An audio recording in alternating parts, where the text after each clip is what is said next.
He was one of the most powerful men in Manhattan, a Korean mafia boss with a dragon tattooed on his neck, a mansion worth millions, and a laugh that could silence an entire room. She was his maid, a black woman, beautiful, brilliant, carrying the weight of a sick father and an interrupted dream in law school, showing up every single morning through the service entrance, tying her apron, and becoming invisible inside walls that were never hers. And on one Friday night, she put on a dress, did her hair, wore Bordeaux lipstick, and walked through that hallway with her chin up and her dignity intact. That was when he laughed, in front of his men, in front of his guards. He laughed at her, asked if the pizza delivery man was taking her to dinner, and his men laughed with him, the way men always laugh when power decides something is funny. She didn't scream. She didn't cry. She looked at him for 3 long seconds and walked out the front door. What he didn't know, what none of them knew, was that waiting for her at the gate was a jet-black Rolls Royce Phantom.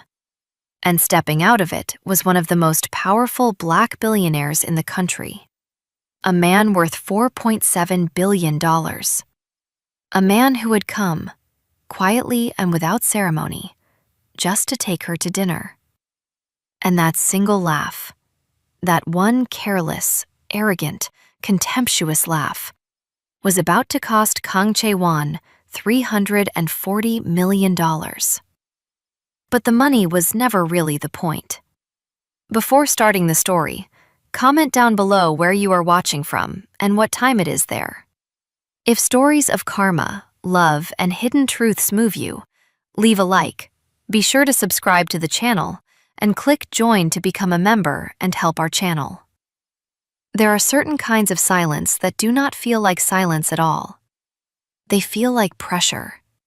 Like the moment before a storm when the wind stops completely and every bird goes still and the air itself seems to hold its breath, waiting for something that has already been decided, somewhere beyond the reach of ordinary sight. That was the silence inside Brianna Cole every morning she walked through the service entrance of the Kang Mansion on the Upper West Side of Manhattan, traded her coat for a white apron, and became to the people inside those walls something less than a name. She was 28 years old. She had been 24 when she walked out of Columbia Law with 2 semesters left and a father in a hospital bed and a debt that looked, in those early weeks, like a wall with no door. She had not walked out in defeat. That was the part people always assumed, and it was always wrong. She had walked out with her eyes open, calculating, the way she had been taught to calculate, by a mother who cleaned offices on 2 knees and still managed to make her daughter believe that the floor you scrub is never the ceiling above you. Brianna had taken the job with the Kang household through an agency. Clean record, strong references. The pay was good. The hours were manageable. She told herself it was temporary, and she believed it. And she was right, though not in the way she had expected.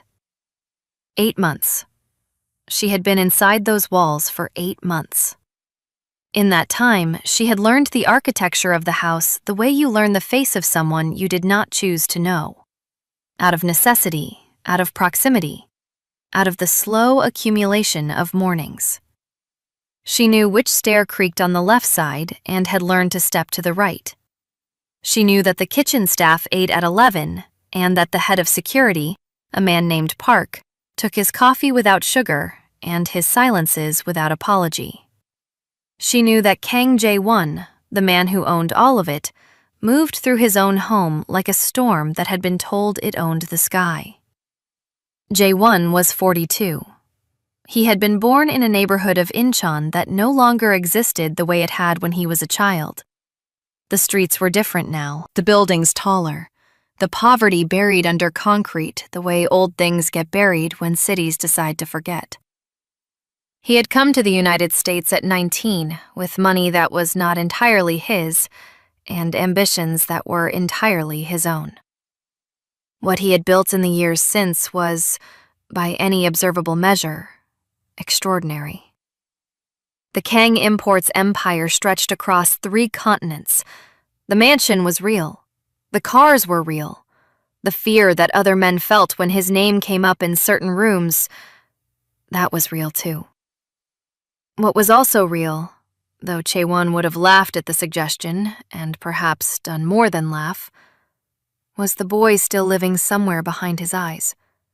The boy from Incheon who had been told, in ways both spoken and unspoken, that he was not the kind of person the world made room for. That boy had never left. He had simply learned to wear a taller man's clothes. And because that boy had never been properly buried, he required constant feeding. He required the kind of reassurance that only came from watching other people be smaller. That was, if one were being precise about it, the root of everything that followed. On the Friday that the story truly begins, though stories never truly begin where we say they do, they only have the moments we choose to name as beginnings. Brianna was already running 7 minutes behind schedule. She had finished her shift, changed out of her uniform in the small bathroom off the kitchen, and was pulling her coat from the hook near the service door when she stopped. She had forgotten her phone. It was in the pocket of the apron, which she had already folded and left on the counter in the laundry room. She went back for it, which meant she walked, just briefly, through the main hallway. She was wearing her own clothes now, a black dress that fit her the way good clothes fit a woman who knows herself. Not tight, not loose, but right. She had done her hair that morning before her shift, which was something she did not always have the energy for. The black power afro framed her face the way a crown frames a face, which is to say, with authority.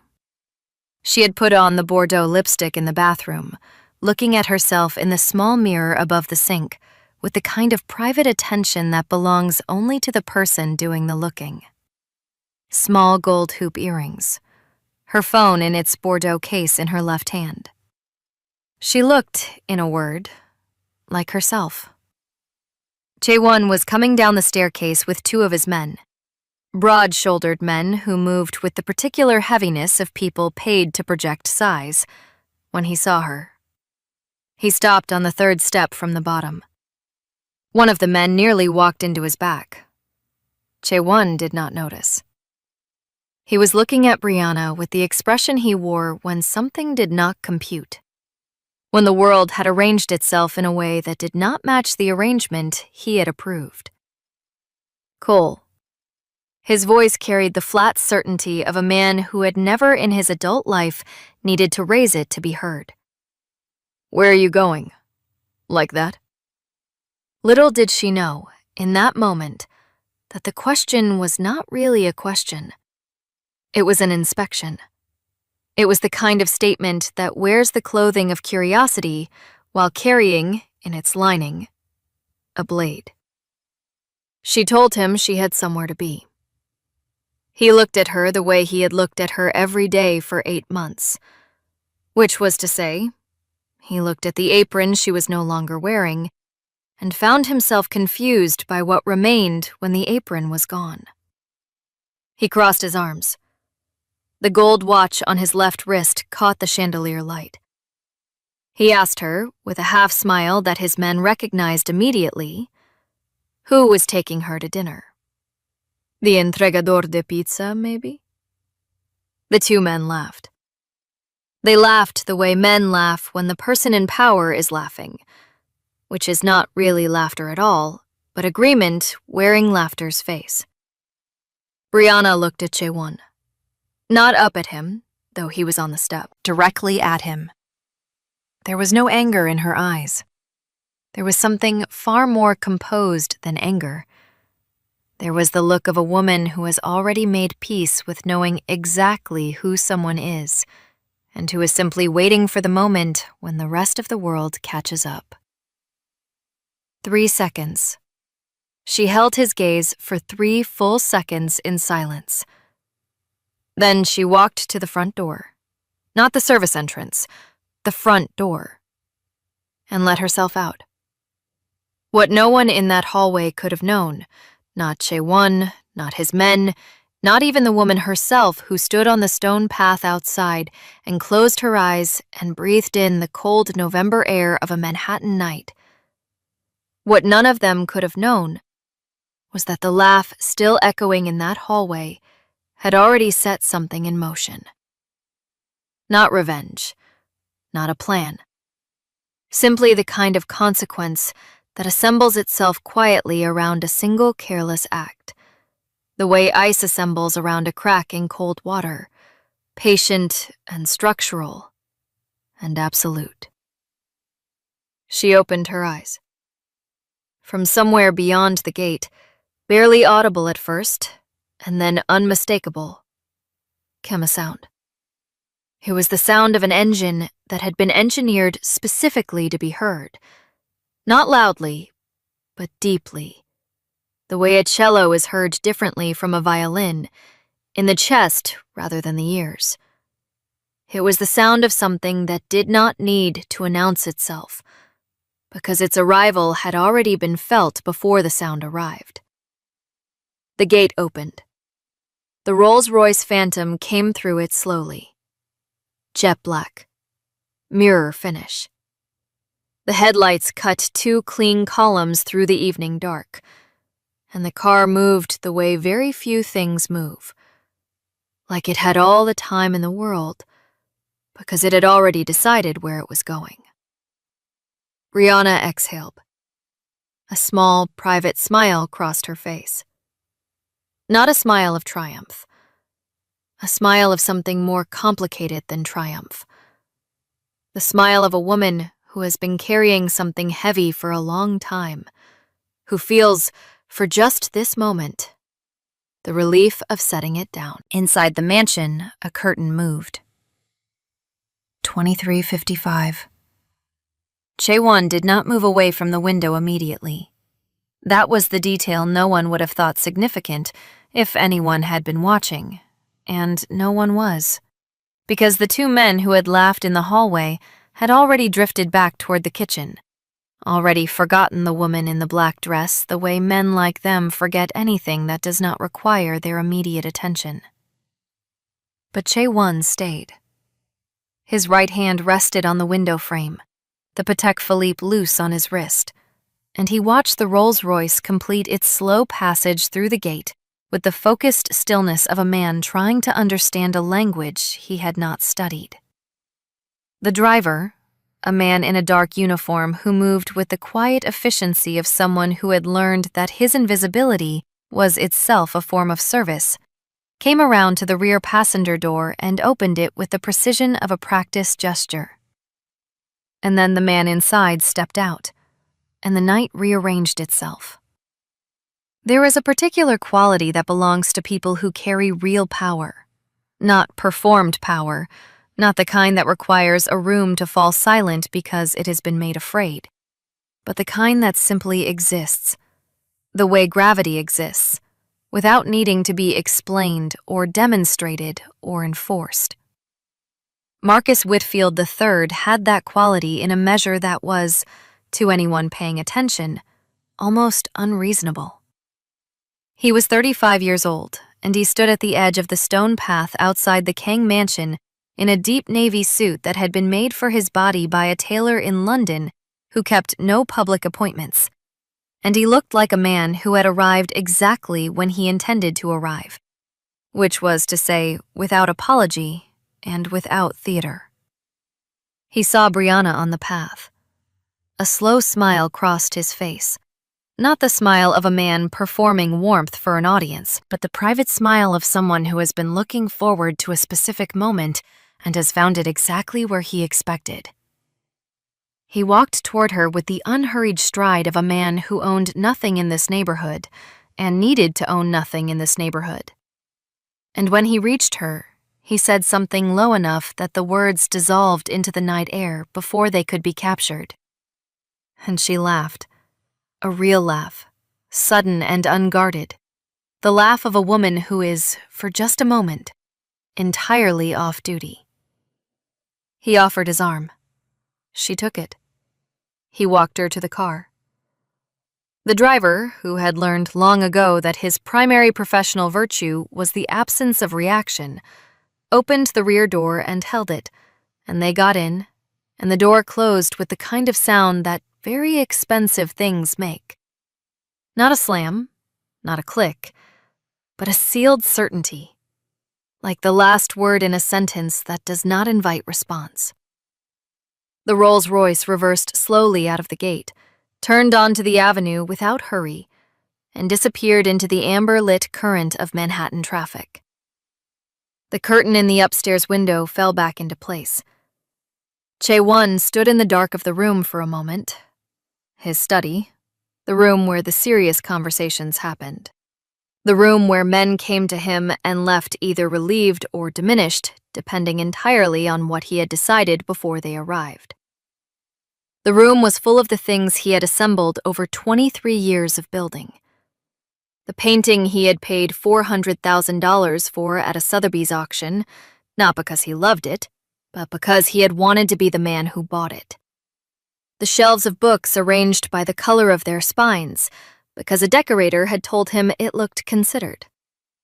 The desk that had belonged to a senator, purchased at a state sale, the provenance of which Chae-won had mentioned to every person who had ever sat across from him in this room. He poured 2 fingers of whiskey from the crystal decanter on the side table and did not drink it immediately. He held the glass.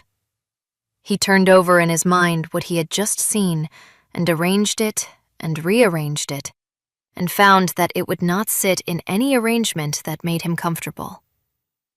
He knew the car. Not that specific car, there were several. But he knew what that car meant. The way you know the meaning of a flag without needing to read the language of the country that flies it. He had seen that car in front of buildings he had wanted access to and been kept waiting outside. He had seen that car in photographs taken at events he had attended but not been photographed at, because there are strata even within rooms full of powerful men. And Chae-won, for all his wealth and all his architecture of intimidation, had always felt with a specific and private acuity exactly which stratum he occupied. Park, the head of security, appeared in the doorway without knocking, which was one of the 2 privileges Chae-won extended to him. He said nothing. He waited. "The car outside," Chae-won said. His voice was level. "Find out whose it is." Park nodded once and left without sound. Chae-won finally drank the whiskey. He set the glass down precisely in the center of its ring on the side table and turned back to the window, which now showed him nothing but the street and the trees and the cold, indifferent light of the city at night. The answer came 11 minutes later. Park returned and stood in the doorway and said, in the careful tone of a man delivering information he understands will land badly, that the vehicle was registered to a holding company associated with the Whitfield Capital Group. Marcus Whitfield III, founder and CEO. Net worth estimated by the most recent Forbes assessment at $4.7 billion. One of the largest independent investment funds on the East Coast, known for taking significant positions in import and logistics sectors. Currently, and here Park paused for a fraction of a second, not long enough to be insubordination, but long enough to be noticed. Currently in early discussions with 3 American funds regarding a joint venture, one of which was a partnership that Kang Imports had been pursuing for the better part of 6 months. Chae-won did not turn around. "That will be all," he said. Park left. The door made no sound.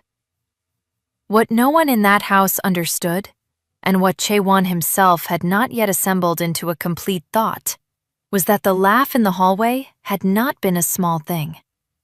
It had felt like a small thing. It had felt like the kind of weightless cruelty that men like Chaewon dispensed dozens of times a day without accounting for. The way a person sheds dead skin without noticing. Something shed, gone, forgotten before it hit the floor. But laughter directed at the wrong person in the wrong moment has a particular trajectory. It does not travel straight. It curves back. Meanwhile, 34 blocks south and 12 floors above street level, in a restaurant where the lighting had been calibrated by a consultant and the menu had no prices on the copy given to guests, Brianna and Marcus sat across from each other at a corner table that had been reserved under a name that was not his name, as was his habit, as was his preference, as was the practice of a man who had learned early that visibility is a resource to be managed, and not a gift to be accepted carelessly. The restaurant was quiet in the way that expensive restaurants are quiet. Not empty, not subdued, but insulated. The noise of the city held outside like weather. Candlelight, white linen, the soft industry of a room full of people performing the particular theater of a Friday dinner while also, actually, having it. Brianna had removed her coat. The black dress was simple and precisely right, and she sat with the posture of a woman who had been told her whole life to take up less space and had decided, somewhere along the way, that she was finished with that instruction.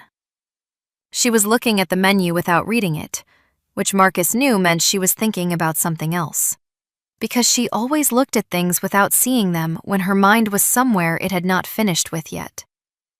He watched her. He had been watching her, in one way or another, since the night they met 7 years ago in a study room on the 3rd floor of a university library, when she had told him, without looking up from her textbook, that he was tapping his pen, and it was the most irritating sound she had ever heard in her life. And he had stopped tapping and looked at her and thought, with the clarity that arrives very rarely and cannot be manufactured, there she is. He had been 28. She had been 21. He had not yet been who he would become, though the architecture of it was already present, already under construction. She had seen it. That was the thing that still arrested him when he thought about it too directly, which he tried not to do too often, because it made him feel something too large for polite company. She had seen the structure of him before the building was finished, and she had found it worth her time. And then the years had moved the way years move, and they had been in each other's lives in the complicated and non-linear way that people are in each other's lives when they love each other, but have not yet admitted that the alternative is worse than the admission. Something happened before I got there, he said. It was not a question. She set the menu down. She looked at him the way she had looked at Chaewon earlier that evening. Directly, with that composure that was not coldness, but was something more durable than warmth. And she told him with the flat economy of someone who has decided not to be theatrical about the things that hurt, which is its own kind of theater, but a dignified one. The hallway. The apron on her arm. The question that was not a question. The laugh. Marcus listened without interrupting. His face did not change in any way that the room could have read, because his face had been trained over years of rooms full of people watching for information to remain exactly as informative as he intended it to be. But his right hand, which rested on the table beside his glass, closed slowly until it was a loose fist, and then opened again. That was all.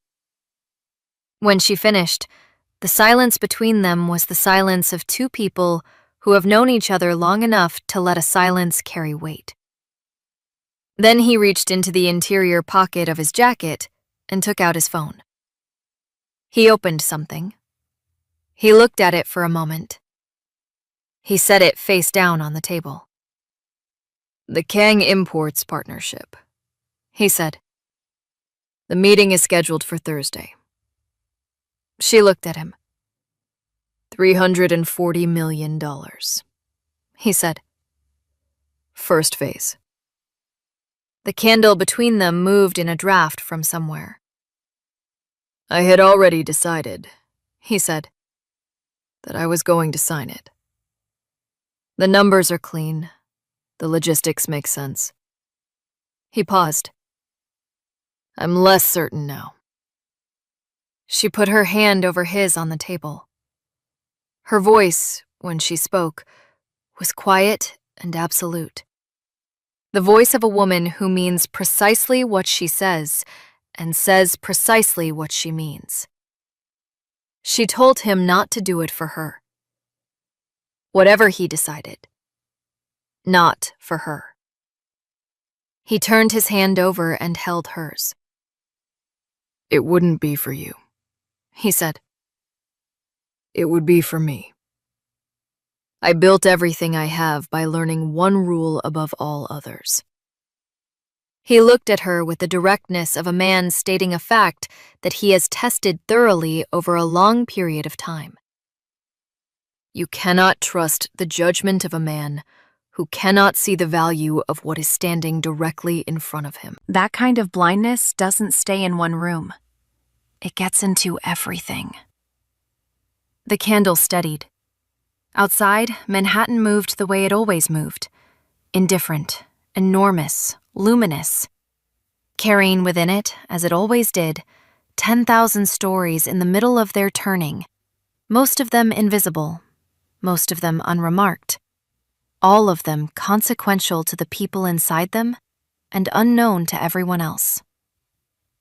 Inside the restaurant, Brianna Cole picked up the menu again. This time, she read it. The weekend passed the way weekends pass when something unresolved is living inside them. Not slowly, not quickly, but with the particular texture of time that has been disturbed. The way water holds the shape of a stone thrown into it long after the stone has settled to the bottom. Brianna spent Saturday at her apartment in Harlem, a one-bedroom on the 4th floor of a building that had been built in 1923 and had not been significantly updated since, which meant the radiators spoke at night and the windows let in the cold along their edges, and the floors were the original wood, dark and scarred and beautiful in the way that things are beautiful when they have survived a great deal. She sat at the kitchen table with her laptop open and her father's medical billing statements spread to the left of it, and a yellow legal pad to the right, and she worked through the numbers the way she always worked through the numbers, methodically, without self-pity, looking for the arrangement that made the most sense. Her father was stable. That was the word the doctors used. Stable. Which was a word that meant not improving and not worsening. A word that was essentially a description of suspension, of a life held carefully in place by machinery and medication and the particular stubbornness of a man who had decided he was not finished. She called him in the afternoon. His voice came through the phone the way it always did now, slower than she remembered it, careful, like a man choosing each word from a shelf where the supply was limited. He asked her how she was. She told him she was fine, which was not entirely true and not entirely false, which was the answer she always gave because the complete truth was too large and too various for a phone call on a Saturday afternoon. He told her he had watched a documentary about sea turtles. She told him sea turtles lived for over 100 years. He said that was the plan. She laughed. He laughed. After she hung up, she sat at the kitchen table for a while without moving, her hand still on the phone, looking at nothing in particular. And the afternoon light came through the scarred windows at its low November angle and lay across the floor in long, pale strips. Marcus texted at 6. 3 words. Thinking about Thursday. She read it twice and put the phone face down and went to make dinner. Sunday she studied. She had kept her textbooks.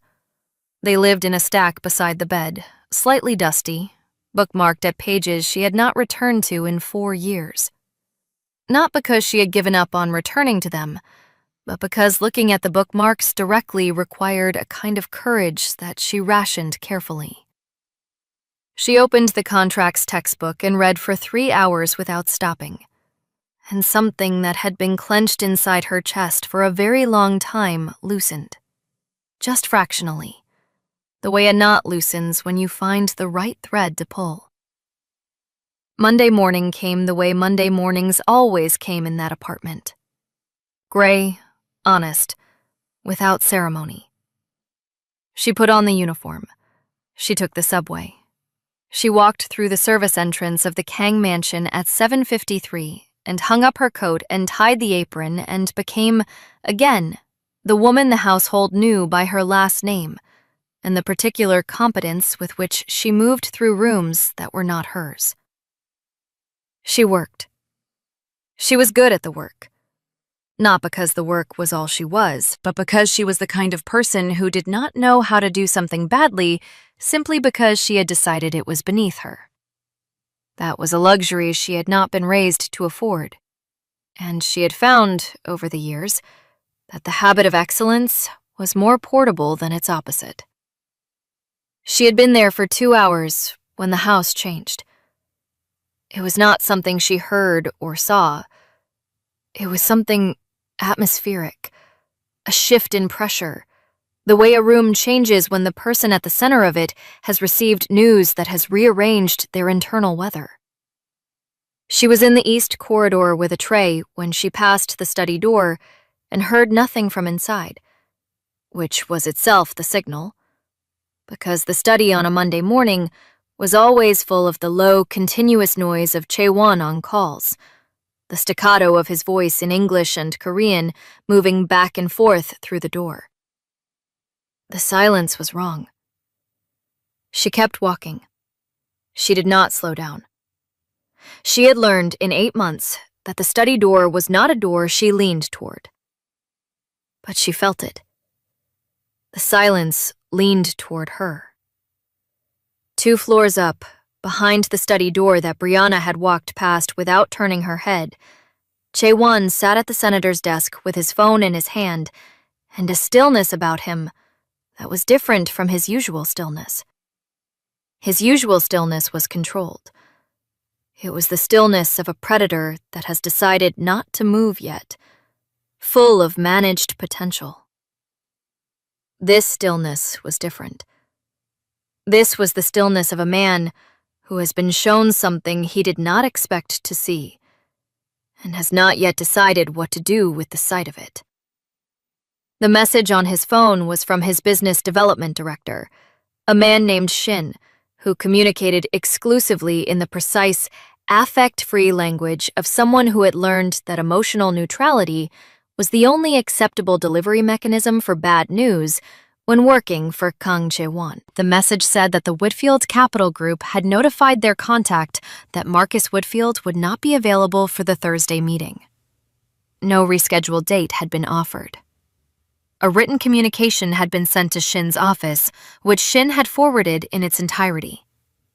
Chae-won had read the written communication 3 times. It was brief. 4 sentences.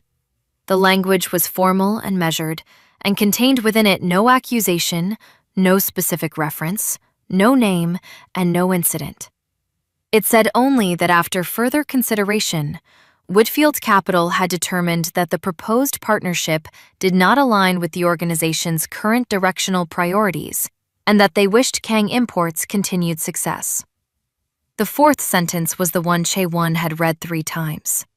The one that said that Whitfield Capital remained committed to partnerships with organizations that demonstrated, at every level of operation, the discernment to recognize excellence in whatever form it presented itself.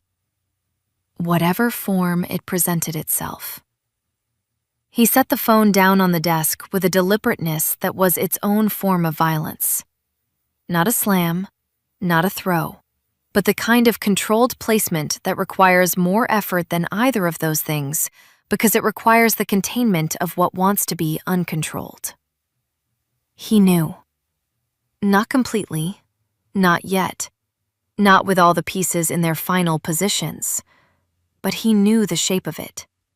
He had spent 23 years reading rooms, and reading men, and reading the space between what people said and what they meant, and the shape of this was readable. The Rolls Royce on Friday night. The woman in the black dress. The $4.7 billion man who had come to his gate to collect his housekeeper. His housekeeper. The word sat differently now than it had 48 hours ago. It was the same word, the same person. Nothing had changed about Brianna Cole between Friday evening and this Monday morning. She was exactly who she had been, had always been, would continue to be. And yet, the word had changed. The way words change when the context around them shifts. When the frame is moved and the image inside it suddenly shows you something it was always showing you, that you had simply not been positioned to see. What no one, including Chaewon himself, could have fully articulated in that moment was that what he was feeling was not simply the business calculation of a lost contract. That was present.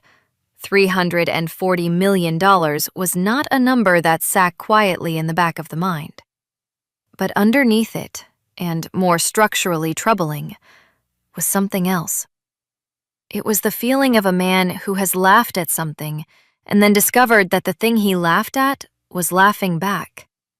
Not with malice, not with performance, simply with the calm authority of something that knew it did not need his recognition to be real. That feeling, for a man like Chaewon, was the most dangerous feeling in the world. Not because it was unfamiliar, because it was the oldest feeling he owned. He called Shin and told him to find out everything about Marcus Whitfield that was not in the Forbes profile. Shin said he would have a full brief by end of day. Chaewon hung up. He stood from the desk. He walked to the window. A different window from Friday night, this one facing the interior garden. The Japanese maple that had cost $8,000 and that he had never once sat beneath. And he looked out at the gray Monday sky above the walls of his garden and understood. With the part of him that had survived Incheon and survived arrival and survived every room that had tried to close before he could get through the door, that he was standing at the edge of something he had created himself, through a single, careless moment, and that the edge was closer than it should have been. Downstairs, Brianna finished the east corridor, returned the tray to the kitchen, and began on the library.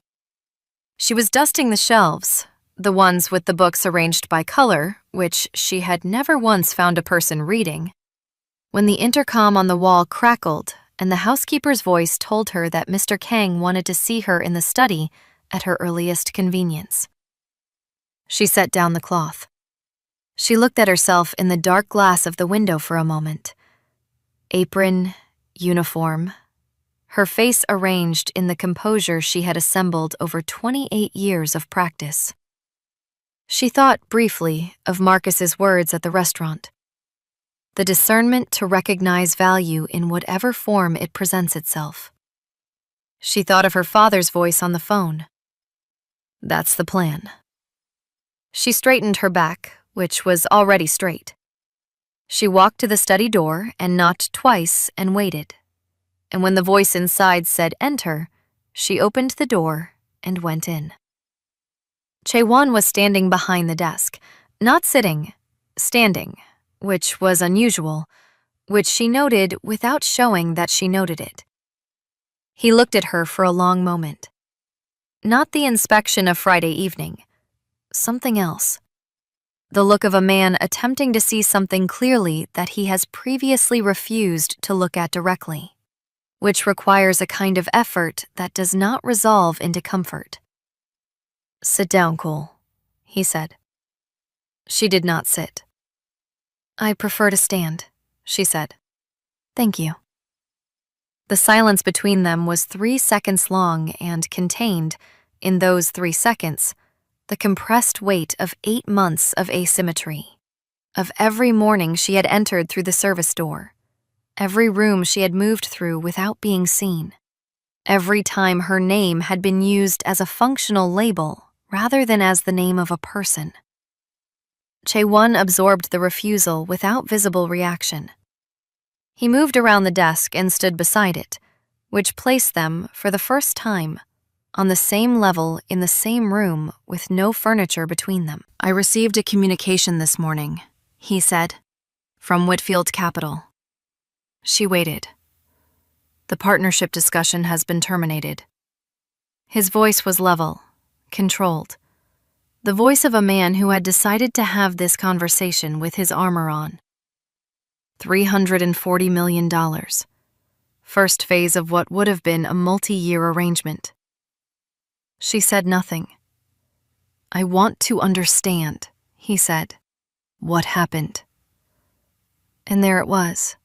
The question that was actually a question, asked for perhaps the first time in 8 months by a man who had built his entire architecture of power on never needing to ask questions, on always already knowing, on the performance of omniscience that powerful men confuse, eventually, with actual omniscience. Brianna looked at him. She thought of several things she could say. She selected the one that was most true. "You laughed at me," she said. "In your own hallway, in front of your men, because I was wearing a dress and going somewhere, and you decided that was funny." She paused, not for effect, to make sure the next words landed at their actual weight. "That's what happened." Chae-won did not respond immediately. That was notable for a man whose entire professional identity had been constructed around the principle that the person who speaks last has already lost. He stood beside the senator's desk in the gray Monday light and looked at Brianna Cole. Truly looked, in the way he had not looked on Friday evening, in the way he had perhaps never looked in 8 months of her moving through his house like a current of air that he had learned to navigate around without ever stopping to feel. And something in the architecture of his face shifted. Not visibly enough for a stranger to name it, but visibly enough for Brianna, who had spent 8 months reading this house, to see. It was not remorse. Not yet, and perhaps not ever in the form that word usually takes. The soft, apologetic, self-dissolving kind that asks for immediate absolution. It was something rawer and less comfortable than remorse. It was recognition. The specific, unwanted recognition of a man who has caught his own reflection from an angle he did not choose and found the image irreconcilable with the image he carries of himself in his own mind. He said nothing for a long time. The study held its breath around them. The painting he had bought to be the man who bought it, the books arranged by color, the desk with its borrowed provenance, all of it suddenly very present and very quiet. "I didn't know who you were," he said finally. The words came out with a weight he had not intended to give them, or perhaps with exactly the weight they deserved, which he had not previously considered deserved any weight at all. Brianna heard them. She let them exist in the room for a moment without rushing to respond. The way you let a statement exist when you want to be sure you have heard not just its surface, but its structure. Then she said the thing that would stay with Chae-won long after she had walked out of his house for the last time. "I was exactly who you saw," she said. "Every single day. Your employee. The woman who dusted your library and knew which stair creaked and made sure your house ran the way you wanted it to run. That was who I was. And that should have been enough." She paused. The fact that it wasn't enough, that you needed something else before basic respect became possible. That is not my failing. That is yours. The sentence did not rise. It did not perform. It landed the way true things land, flat, precise, without decoration. Chaewon opened his mouth, closed it. The boy from Incheon, the one who lived behind his eyes in the armor of everything he had built, was very close to the surface in that moment. Brianna could see it.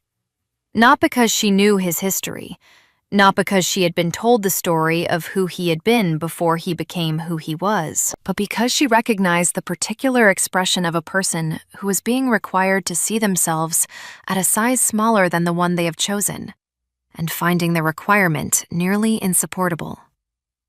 She reached into the pocket of the apron. She withdrew the apron's folded edge and placed it on the desk.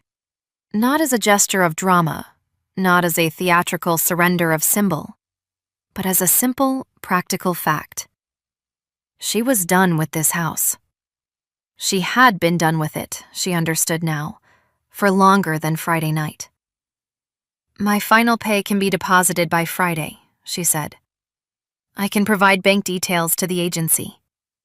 She turned toward the door. "Cole." She stopped. She did not turn around. The silence behind her lasted 4 seconds. She counted them, not out of cruelty, out of the instinct of a woman who had learned to stand very still inside difficult moments, because stillness, she had discovered, was its own form of power. The kind that could not be taken. The kind that did not require a Rolls Royce at the gate to be real. "I'm sorry," Chaewon said. 2 words. Stripped of everything. No qualification, no contextual architecture, no subordinate clause that softened the admission into something more manageable. Just the 2 words, carrying whatever they were worth, which was perhaps not much, and perhaps more than anything else he had said in that room in 23 years of having people come to him and leave diminished. Brianna absorbed them. She did not turn around.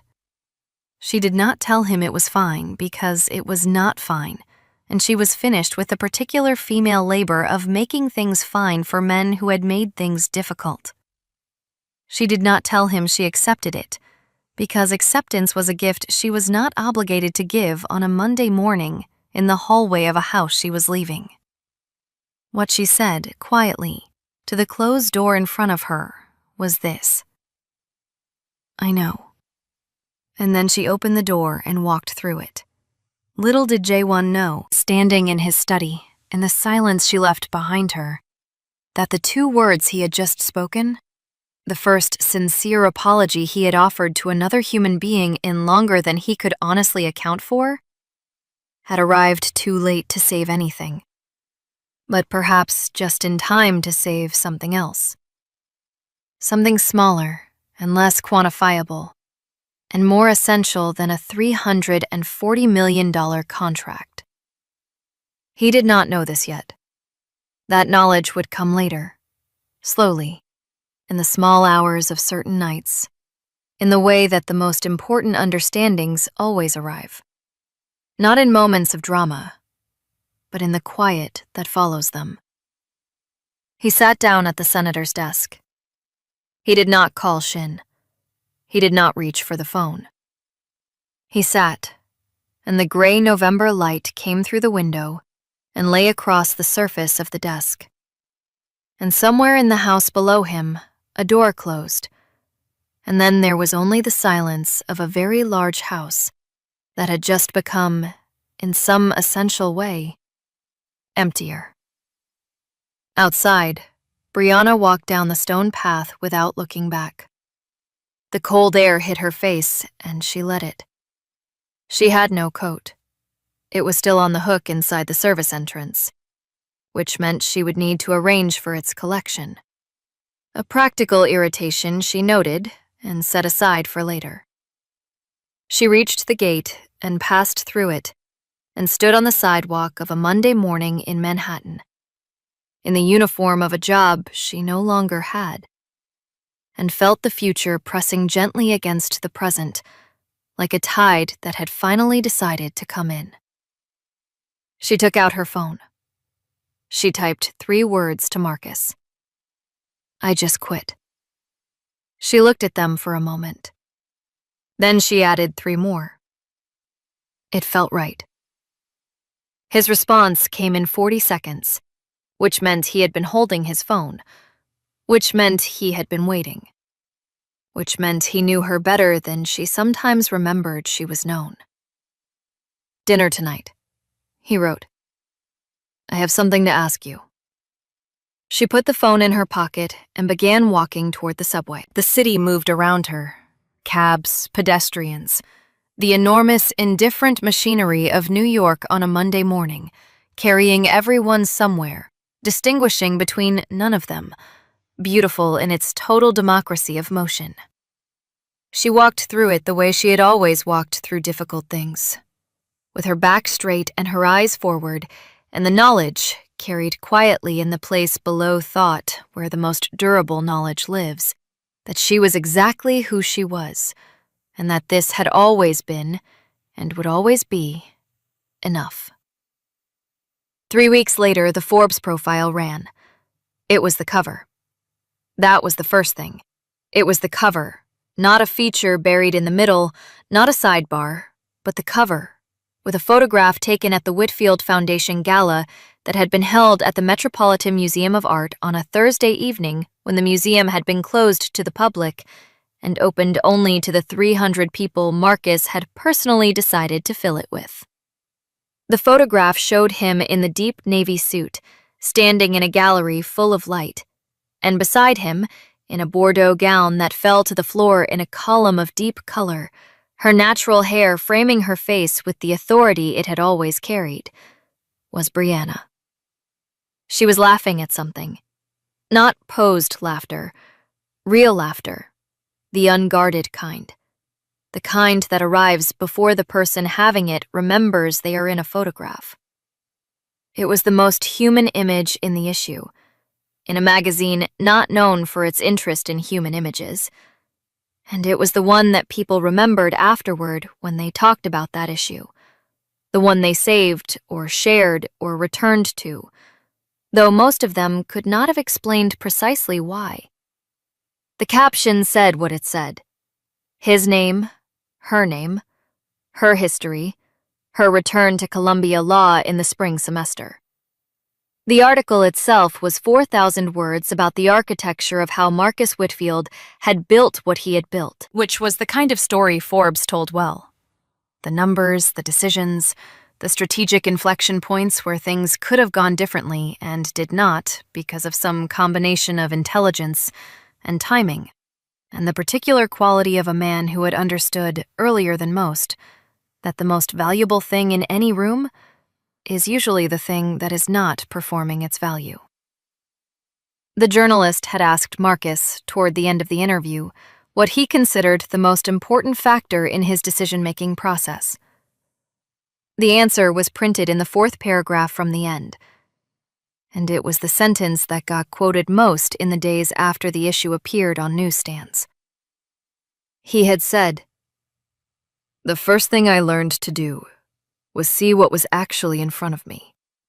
Not what I expected to be there, not what I wanted to be there. What was actually there. Most people never learn that. It costs them more than they realize, usually long before they understand what the cost was." The journalist had asked if there was a specific moment that had taught him that. He had smiled and said that some lessons came from books, and some came from experience, and some came from people, and that the people ones were always the most expensive for someone else, and the most valuable for you, and that he had been lucky enough to be on the right side of one of those lessons recently. The journalist had not pressed further. Some answers are complete in what they decline to say. In a mansion on the Upper West Side of Manhattan, on the morning the issue appeared, a copy of Forbes arrived with the daily papers on the silver tray that Park brought to the study at 7:30. Chaewon saw the cover before he picked it up. He sat with his coffee going cold beside him and looked at the photograph. The gown, the laughter, the man beside her with his hand at the small of her back, and the quiet certainty of someone who knows precisely where he is standing and has chosen to stand there. And something moved through him that was not anger and was not grief, but was something in the geography between the two. A territory without a clean name. He thought of the hallway, the laugh, the two men behind him finding the shape of his contempt and filling it with their own, the way men do, the way it had always been done, in every room where power performed itself at someone else's expense. He thought of her face in the study, the refusal to sit, the apron placed on the desk without theater. I was exactly who you saw. That should have been enough. He thought of the boy from Incheon, who had been told he was not the kind of person the world made room for, and who had spent 23 years making rooms and then filling those rooms with a version of what had been done to him, because that is the oldest and most reliable cycle in human experience. The wound that teaches you its own method. The harm that trains its recipient to become its next source. He folded the magazine. He did not throw it away. He set it on the corner of the desk where he would see it, which was either the action of a man beginning, slowly and without announcement, to understand something, or the action of a man who had not yet decided what to do with understanding, which are perhaps the same thing at the beginning. He picked up his coffee. It was cold. He drank it anyway.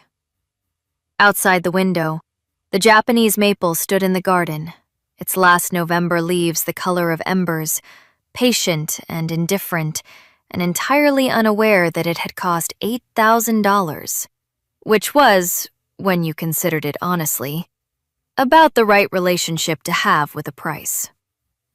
Across the city, in a study room on the 3rd floor of the Columbia Law Building, the same floor, though a different room, from where two people had met 7 years ago over a tapping pen, and the beginning of something neither of them had known how to name yet. Brianna Cole sat at a table with a contracts textbook open in front of her, a yellow legal pad to the right, a coffee to the left, and the particular quality of attention that belongs to someone who has returned to something they love after a long absence and found it exactly as good as they remembered. Her phone was face down on the table. She was not waiting for it. She had, for the first time in a long time, nowhere else she needed to be but here, inside this page, inside this argument, inside the architecture of law that had always felt to her less like a subject and more like a language she had been born already partially fluent in. She turned a page. The radiator in the corner ticked once and went quiet. The afternoon light came through the library windows at its low winter angle, the same light that had come through the windows of her apartment in Harlem 3 weeks ago, and laid itself across the floor in pale strips while she sat with her hand on the phone after talking to her father. The same light, arriving again, as it always did, as it always would, indifferent to everything that had happened beneath it, faithful only to its own return. She read, and the story, which had never really been about a car or a contract or a laugh in a hallway, but had always been about what it costs a person to remain whole inside a world that profits from making them feel small. That story settled into its ending the way true things settle. Not with explosion, not with ceremony, with the quiet, absolute weight of something that had always been true, finally being seen. If this story moved you, stop for a moment and reflect. Have you ever been in a room where someone looked right through you, judged you by what you were wearing, by the work you were doing, by what they assumed you were worth, and never once stopped to see who you actually were? Have you ever had to choose between shrinking yourself to survive a situation and standing in your full truth even when it cost you something? And have you ever witnessed the moment when someone finally understood, too late, the value of what they had dismissed? Tell us your experiences and feelings in the comments. We read them all. And if you believe in stories about dignity, karma, and the quiet power of knowing your own worth, leave a like, be sure to subscribe to the channel, and click join to become a part of our community and help the channel.